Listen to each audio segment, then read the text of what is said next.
நாய்க்குட்டி யாரா ஓட்டு விடுது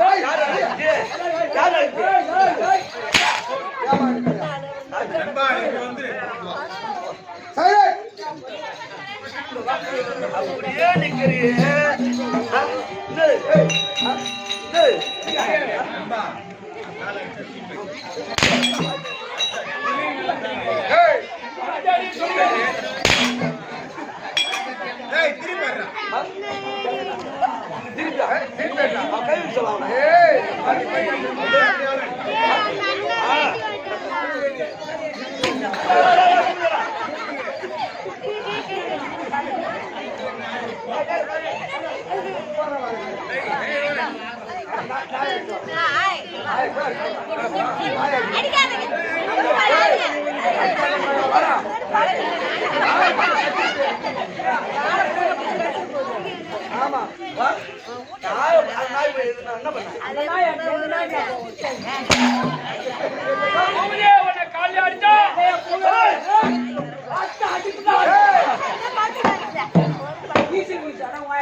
அப்படி பொறுத்துக்க மாட்டான்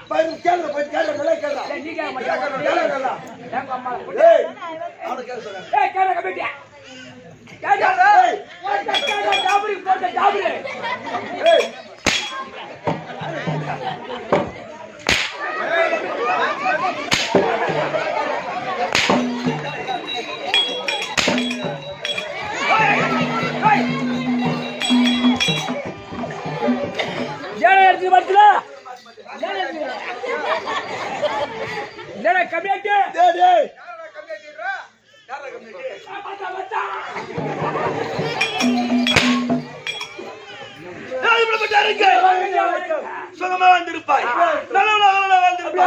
தம்பி அமர்ந்திருக்காங்க மாதா பிதா குருதேவா மாதா பிதா குருதேவா இப்ப சபைக்கு இந்த சிறுவன் ஒரு போய்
பாண்டு மகனுக்கு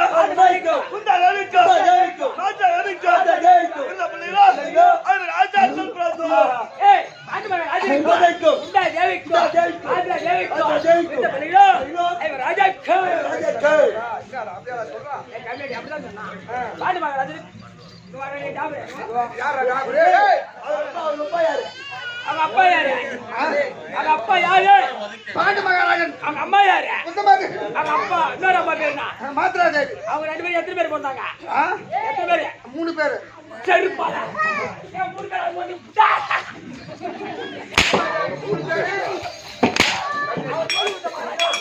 ஏய் உண்டா உண்டா இவங்க அப்படியே போட்டுட்டா செட்டோட பண்ணி அடிச்சுப்பாங்க. ஐயோ மகாராஜா ஐயோ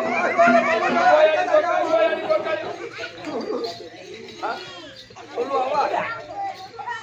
ஹாய் அத பா பாண்டு மணிக்கா அந்த யாருக்கு ஆச்சா யாருக்கு அந்த பிள்ளைல அது ராஜா ஆனா என் பங்காளி இருக்கா அவங்க யாரா பண்ணாங்க திருவாக்கு மணிக்கா அந்த நம்மளுக்கு அந்த பிள்ளைல அது மொத்தம் 100 பேர் ஏ புரியலடா சிலாடி மணலைக்கோ காந்தாரி அம்மைக்கோ இந்த வழியிலோ மொத்தம் 100 பேர் பங்காளி. ஆமா. ஏண்டா ஆனா இது பெரியப்பா நம்ம பாராட்டுறா ஏடா ஏன் தெரியுமா?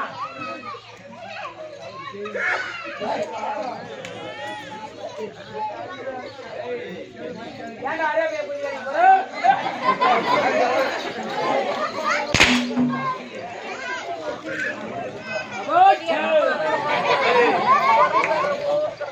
ஹாய் அப்படி இருக்க அது வந்தா 100 வராங்க தெரியுமா 100 பிள்ளைங்க ஆமா. ஏய் ஏய் நல்லா பேசாதே புத்தா 100 வராங்க 100 பிள்ளைங்க பங்கு பங்காளிகள் அப்படி இருக்கு நேரத்தில் என்னுடைய பங்காளிகள் அவன் என்ன தெரியுமா செய்யறான் நம்ம சாப்பிடுற சாப்பாட்டுல விஷத்தை குளிக்கிற குளம் குளத்துல ஊசி நடக்கிற வயில நச்ச முள்ள நட்டினா படுக்கிற பாயில ஏழாயிரம் பாம்பு விட்டு இது கொள்ள வேண்டி சாப்பாடுல நடக்கிற வழியில எச்சமுள்ள நாட்டுறான். ஏடா பைய முள்ளத்துல வாய்ந்ததா சரித்திரமே. எங்கடா நல்லா வாய போறாங்க. இவ்வளவு வாய மாட்டோம் தேவட பசி. இவனுக்கு ஒரு 4 வருமா? 4 வருமா இருக்கு பாரு. பல்லு வலிக்குது இல்ல.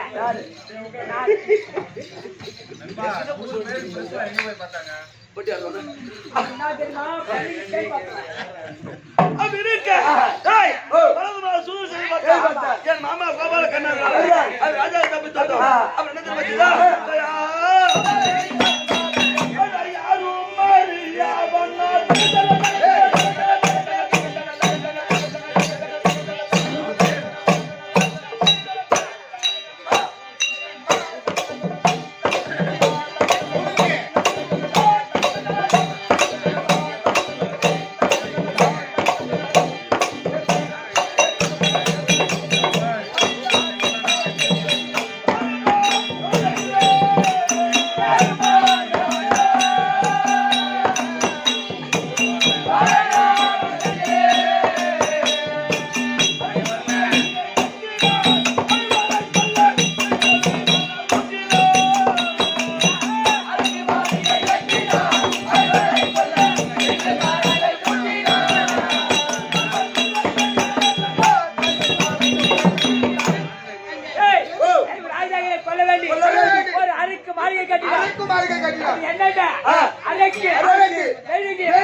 பெட்ரோல் டீசல் அப்படா அவரு அரக்கு மாளிகை என்னடா தீ வச்சா அந்த அரக்கு என்றால் அரக்கு அரக்கு மெழுகு பொங்கல்ல வெடிஉப்பு சரவத்தி கந்தகம் நெருப்பு தந்த பொருளெல்லாம் சேகரித்து அந்த மாளிகை கட்டினா ஒரு வீடு கட்டணும்னா அடியில என்ன வைப்பாங்க? ஐயா நாங்களாம் கடைகளை எடுத்து கடைகளை போட்டு செங்கல் வச்சு செவரி எழுப்புவோம். ஆனா பங்காளி இருக்க மச்சா அவன் என்ன தெரியுமா செய்யலாம்? கடகால எடுத்தான் பாரு கடகால கருவேல போடல கட்டி கல்புடுத்த வாரி போட்டு அந்த கடகால அப்ப கடகாலே கட்டி கல்புடுத்த வாரி கட்டாசுனா கட்டி தீச்சு போட்டா பார்த்தா குபீர் வச்சுக்குவோம் 4 மூலையும் ஆமா அப்படி அரக்கு மாலை ஏற்படுத்தினான்.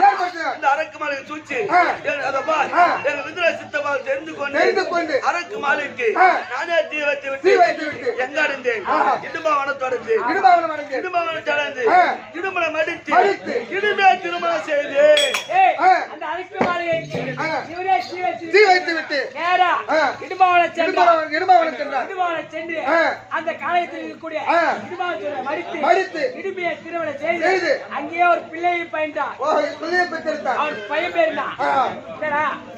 அவன் பையன் பேர் என்ன? கடோர் கஜா.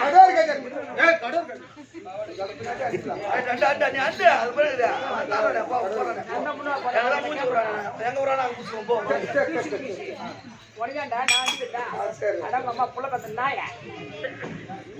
ஆயடா sorry நாய. நான் sorry அப்ப அவங்க அம்மா புள்ள பேகமா அவங்க எப்படி கொண்டு இருப்பான்? நான் புள்ள கொடுத்தேன் என் முகமா. ஏய் உன்னை கால்ல அட்டா நீ இருக்க மாட்டே. நாளை வீட்டுக்கு போக கம்பி அடிங்க. என்ன வாய்ஸ் லகிரா அம்மா. ஏய் என்னடா என்ன பத்தி தெரியாது பார்த்தா ஓடு. மொத்த நெம்பிளி பசங்க வந்துறானுங்க. என்னைய நெண்டல் தான் கூப்பிடுறாங்க. நெட்டல தேடி போச்சு அவருக்கு. இல்ல உங்க அம்மா செண்டுவே.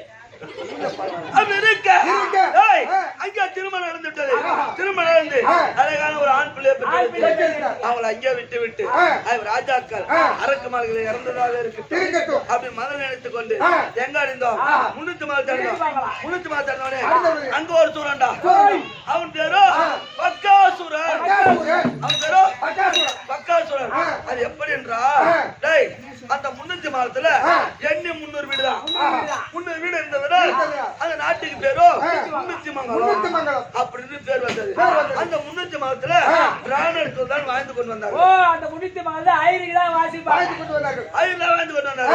அப்படி ஐயர் வாழ்ந்து கொண்டு வர நேரத்தில் அப்ப பார்த்தா தம்பி அந்த பக்காசுரன் மச்சா ஒரு நாளைக்கு ஒரு வீட்டுக்கு 60 வண்டி சாதம் 120 மாடு போட்டு போறானே ஆளு அல்லாச்சி அடிச்சு சாப்பிட்டான அந்த பக்காசுரம். அந்த முன்னூத்தி மகத்துல ஒரு நாளைக்கு ஒரு வீட்டு வீதம் 120 மாடு 60 அடி சாதம் ஓட்டிட்டு போறான ஆளு அல்லாச்சி அடிச்சு சாப்பிடுறோம் பக்காசுரம். அப்ப பக்காசுரம் எவ்வளவு பலமா இருப்பான். அந்த பக்காசுரனுக்கு நாங்க அடைக்கல இருந்த மச்சா அன்னைக்கு அவங்க வீட்டு அப்ப அந்த அம்மா தடப்புல ஆக்கி வச்சுட்டாங்க. சாப்பாடு சமைச்சு வச்சுட்டாங்க. அது வச்ச உடனே அப்ப அந்த சாப்பாடு கொண்டு போக ஆள் வேண்டும் அல்லவா. அந்த வீட்டுல ஒரே ஒரு பிள்ளை அந்த பிள்ளை தான் சாப்பாடு கொண்டு போக வேண்டும். அப்ப அந்த அம்மா அழுகுறாங்க. எங்களுக்கு கடைக்க கொடுத்தாங்க பத்தியா அந்த அம்மா அழுகுறாங்க. அதுக்கு என் தாய் குந்தமா போய் கேக்குறாங்க அம்மா நீ எதுக்காக அழுகுற அப்படி என்று எங்க அம்மா கேட்ட உடனே அதுக்கு அந்த அம்மா சொல்றாங்க அம்மா இந்த ஊர்ல ஒரு பக்காசுரன் இருக்கிறான். அந்த பக்காசுரனுக்கு ஒரு நாளைக்கு ஒரு வீட்டுக்கு 60 வண்டி சாதம் 120 மாடு ஓட்டு போறானே ஆளு அல்லாச்சி அடிச்சு சாப்பிடுவான். எனக்கு இருப்பதா ஒரே ஒரு பையன். இந்த பக்காசுரன் சோறு கொண்டு போனா அவன் சும்மா விட மாட்டான். அடிச்சு சாப்பிட்டுருவான். அவன் செத்துட்டானா எனக்கு கொல்லி வைக்க ஆள் இல்ல அப்படின்னு அந்த அம்மா இதான். அப்ப பார்த்தாங்க எங்க அம்மா யாரு குந்தமாதேவி. அம்மா ஒரு புள்ளிய நீ பத்திரமா பாத்துக்கோ. ஒரு புள்ளிய நீ பத்திரமா பாத்துக்கோ. எனக்கு 5 பிள்ளை இருக்கு. 5 பிள்ளைல எவனா ஒருத்தவன் போனா போறான் அப்படின்னு எங்க அம்மா சொன்னாங்க. எங்க அம்மா உரைத்தபடி அந்த சாப்பாடு கொண்டு போக என்ன நியமித்தார்கள். ஆமா என்ன நியமித்தார்கள். தம்பி அந்த சாப்பாடு பார்க்க பசி எனக்கு அதிகமா இருக்குது. அப்ப நம்ம எதுக்கு வந்து சாப்பாடு தான் வந்துக்கிறோம். அப்ப நீ எதுடா வந்த கஞ்சட்டி ஐயா மகாராஜா நம்ம எதுக்கு வந்துக்கிறோம். அந்த அக்கா சொன்ன நீ சொல்ல முடியாது தெரியா ஏமா இவர் ஒரு தொடர்பாடு எடுத்த மூக்குல ஏத்து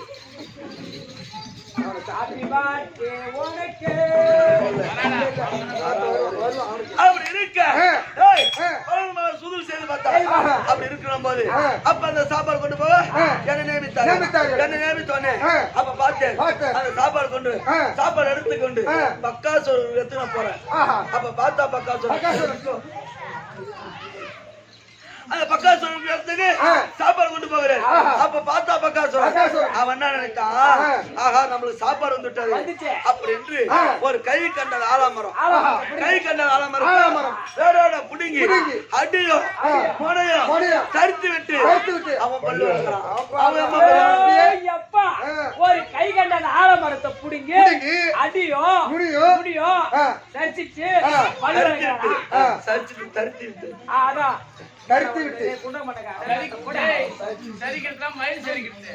தரித்து விட்டு அர்த்துக்கு சரி தரித்து விட்டு சொல்றான். அந்த ஆலமரத்தே பல்லு வளர்க்கிறானா? அவன் தான் பெரிய பலசாலியா இருப்பான். அம்மா அப்பா நம்ம கம்பெனில ஒரு 4 பேர் பல்லு வளர்க்கல. அது அங்கேயே கேளு. ஐயா கம்பெனில பீம கட்டிக்கிறான் அவன் ஒண்ணு. பல்லு வளர்க்கல. ஆமா. 2வது தாள அடிக்கிற குப்பை ஒண்ணு. நானடா டேய். 3வது கை வச்சு சொல்லி கிடக்குற மாதிரி அவன் ஒண்ணு. பொட்டியாடுற மாதிரி அன்னைக்கு போனவன் 4 பேர் பல்லு வளர்க்கல. இன்னொரு ஆளை விட்டியா? நான் இல்லையா 5 பேர் சொன்ன இன்னொரு ஆளு 4 பேர் தான் சொன்னேன். 5 பேர் தான் சொல்றேன். 5 பேரா? இன்னொரு ஆளு ஏய் நாளா டேய் என்ன எப்ப சொல்றானே ஏடா அம்பே நீ கால்ல தான் அடிப்ப. பார்த்தா நான் சாயங்காலம் அடிப்பேன். அப்படி இருக்க இவன் தானே பக்காசுரன். அப்படி மணல் நினைத்து கொண்டு இந்த 120 மாடி அவுத்து விட்டான். இந்த 60 அடி சாதத்தை ஒரு பெருத்த ஒரு வட்டவாரி கொண்டு போய் இந்த 60 அடி சாதத்தை அப்படியே கொடை நாட்டி இந்த 60 அடி சாதத்தை எண்ணி மூலியா உண்டாக செய்ய 60 அடி சாதத்தை மூலியா உண்டாக செய்து இந்த சாப்பாட்டை நானே புசிக்கிறேன். அது எப்படி? இது முதல் உண்டை இது எங்க அம்மாவுக்கு அப்படின்னு நினைச்சு போட்டேன். அது ஒடுக்கணும் உள்ள இறங்கிச்சு. உண்டை இது அண்ணனுக்கு அப்படின்னு அவர் நினைச்சு போட்டான். அது இறங்கி விட்டது. 3வது உண்டை டேய் இந்த சாப்பாடு கிடைத்தது யாரால? அவனை மறக்க முடியுமா? முடியாது. சாப்பாடு கிடைத்தது பக்காசுரன். அவனை மறக்க முடியுமா? அவனை நினைச்சு நான் போட்டேன் பாரு இந்த தொண்டையில அடிச்சு. அப்ப பார்த்தா பக்காசுரன் யாரோ ஒரு சிறு பையன் எனக்கு அந்த சாப்பாட்டை அவன் புசிக்கிறானே அப்படி என்று மனதில் நினைத்துக் கொண்டு இந்த கைத்து புரடியில ஒரு குத்து ஒரு குத்துறவனுதான் அந்த சாப்பாடு உள்ள இறங்கி விட்டது. அப்ப பார்த்தேன் எனக்கு அவனுக்கு கடும்போது நடந்தது. அவனை அங்கேயே மடித்து அந்த 300 மலக்குறைய தீர்த்து விட்டு அது எப்படி என்றா இந்த 120 மாடி அவுத்து விட்ட பாரு இந்த ஊரை பக்கம் ஓடிச்சு. அப்ப அந்த ஊர்ல இருந்த பிராமணர்கள் என்ன நினைச்சாங்க? போனவன் அந்த ஐயர் பையன் போனாம அவன் என்னவோ சேட்டை பண்ணிட்டு இருந்தான். அதனால பக்காசுரம் ஊருக்குள்ள வரான். மாடு பயங்கன்னு வருது அப்படி என்று ஊர் மக்கள் எல்லாம் ஓடுறாங்க. ஊர் மக்களா பக்காசுரம் ஊருக்குள்ள வரான்னு தெரிந்து கொண்டு ஊர் மக்கள் எல்லாம் ஓடுகிறாங்க. அப்படி ஓடுற போது என் அண்ணனும் சேர்ந்து ஓடுறாரு, என் தர்மராஜும் சேர்ந்து ஓடுறாரு. அப்படி ஓடுற போது எங்க அம்மா பார்த்தாங்க. யார்? குந்தமாதேவி. எங்கடா போற? உன் தம்பி பத்தி உனக்கு தெரியாதா? உன் தம்பி பலத்தை பத்தி உனக்கு தெரியாதா? ஏன்டா ஓடுற அப்படி என்று எங்க அம்மா கேட்டாங்க. அதுக்கு அண்ணன் சொன்னா, அம்மா நம்ம இங்க எதுக்கு வந்துருவோம்? அடைக்கலமா வந்துருவோம். அதனால ஊரு ஓடும் போது பக்க நம்மளும் சேர்ந்து ஓடணும்.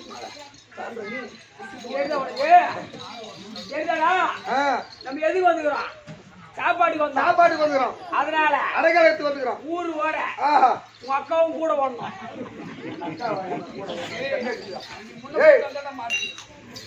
அப்படி இருக்கும்போது அங்க வந்து அந்த 300 மலக்குறைய தீர்த்து விட்டு அஜா பிராமணியோடு எங்க இருந்தோம் பாஞ்சாலதாசம் அடைந்து என் தம்பி இருக்கிறாமா ஆனாழக மன்னன் அர்ஜுனன் அவர் வளர்த்து மற்றொரு அறுத்து பாஞ்சாலை கரை முடித்து இப்ப 5 பேருக்கு தேவி. அதே பாஞ்சாலை கொண்டு வந்து நாட்டை கேட்டான். நாட்டை கொடுக்க மறுத்தார். ஈர்த்த நாட்டை காமித்தார். ஈர்த்த அழித்து இந்திர பிரசவத்தை ஏற்பட செய்து சந்தோஷமா கொண்டிருந்தார். அப்படி வாழ்ந்து ஒரு நேரத்தில் பார்த்தா சண்டால துரியோதனன் ராஜாக்களை ரோಹಿத்து சூது பகடி ஆடி அடி அவர் ராஜாக்களை 12 ஆண்டு வனவாசம் ஓராண்டு அக்கியாவாசம் கைத்து வந்தான். நாட்டை தருள் கட்டளையிட்டார். 12 ஆண்டு வனவாசமும் ஓராண்டு அக்கியாவாசமும் கைத்து வந்து இப்ப எங்க இருக்கிறோம்? உபலாயத்துல இருக்கின்றோம்.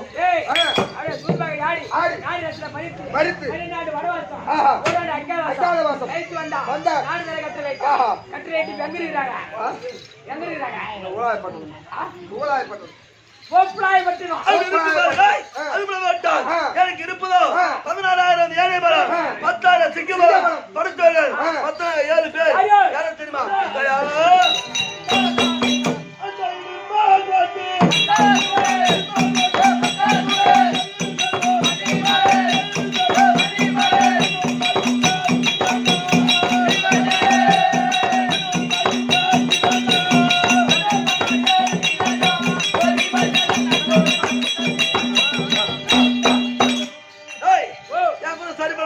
ஆமா மொத்தம் 7 பேர் 7 பேர் எப்படி யாரா 16,000 யானை பலம் ஆ. 10,000 சிங்க பலம் 16,000 யானை பலம் 10,000 சிங்க பலம் வளர்த்தார்கள் 7 பேர் அது யாரா என்றால் இடும்பன் 1 பக்காசுரன் 2 சராசந்தன் 3 கீச்சகன் 4 மணிமாறன் 5 என்ன சேர்த்தா துரியோதனன் ஒருவன் 7 ஏய் 16 எவ்வளவு 7 பேர் சிங்கமல படித்தோம் மொத்தம் 7 பேர் யார் யார் இடுபார் பக்காசுரன் சராசந்தன் கீச்சகன் மணிமாறன் இவரை சேர்த்தா 6 பேர் இன்னொரு ஆளு 7 பேர் இதே பல்லு வளைக்கிட்டானா அப்படி பேசுறா அப்படி இருக்க அது பாப்பாவிட்டான் இந்த தினம் நேற்று தினம் நாடு கேட்க யாரும் தூத எடுத்தோம் பார்த்தான் பாட்டா முகமடித்தவனே நீ நாட்டை கேட்பது நான் நாட்டை கொடுப்பதா அப்படி பங்கப்பட்டு வந்துட்டான் அதனால் நாட்டை கேட்பதா காட்டுக்கு போவதா ஒன்று புரிவது அண்ணா தர்மஜி வரும்படி கட்டளை நான் தனிமா போக கூடாது என்னுடைய மனைவி கமலக்கண்ணி தெரிஞ்சுக்கிறேன் கமலை கண்ணீர் இருப்பா